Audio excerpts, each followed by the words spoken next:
musician and film friends in Venice. One of them mentioned that helicopters were out for the protests over the brutal murder of George Floyd of Minneapolis, Minnesota. Mr. Floyd died after being handcuffed and pinned to the ground by an officer's knee in an episode that was recorded on video by a bystander, inciting condemnation and protests.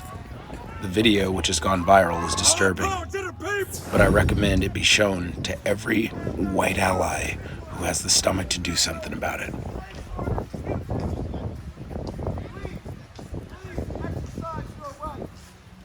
Please exercise your right. That is the only thing that has ever kept the government in control. And when we did it in California, what happened? We had to mow for that. Yep. California was open carry.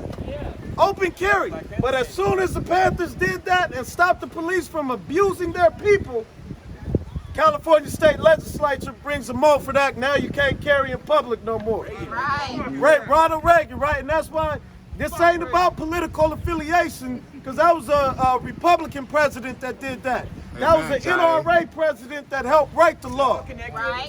So that's how we have to understand. This is us. We have other organizations besides the NRA that support your right to bear arms. Now, we are a peaceful people, but so is I've seen a bunch of beautiful, sweet dogs out here, peaceful.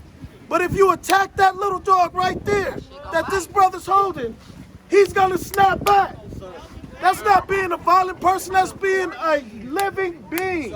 There is no living being on earth that you can attack that will just take it. A skunk gonna hit you with the bite, and now you're gonna be stinking. It's gonna, hey, so we're not advocating violence at all. At all. But we must defend ourselves. Why? Because that is a God-given right.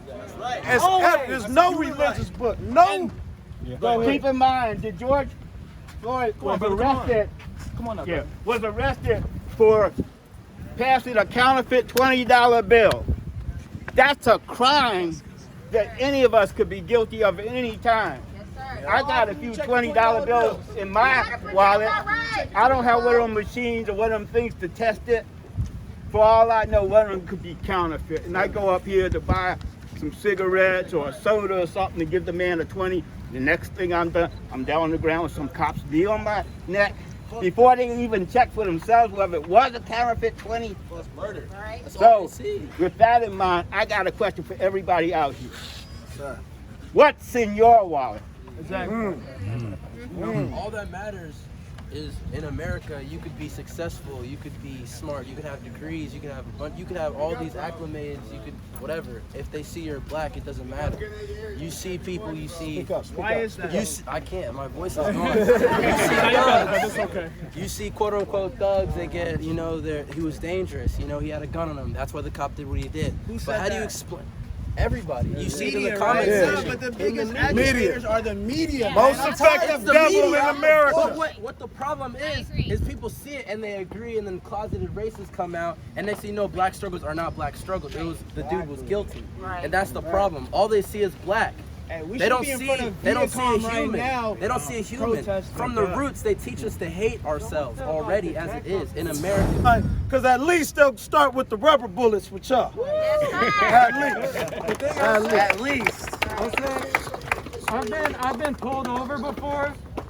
I wasn't asked one question by the officer. I handed him my driver's license and insurance. He took it, gave me the ticket. I could have had smoke in my mouth. I could have had alcohol. He didn't ask me one question. I was mad because I was ready to exercise my right. The point is if, like they're saying, if you have the color of my skin, white skin, there's people who don't have this problem with police. Those are the people that can go out, pull over, and record these interactions. It's not, you can't do it if you're black. I've done a lot of traveling. I've been in Asia, and if like the cops come in Asia, I'm basically for sure going to jail because everyone's Asian there, and like it was in Bali. I'm in Asia too. You're telling the truth. You can't, if the cops come, it's just bad if you're a tourist in some of the places. My point is, I saw shit go wrong. In my heart, I would have helped always. But I'm like, I don't want to help because if cops come, I don't speak the language, I could get blamed and I would dip.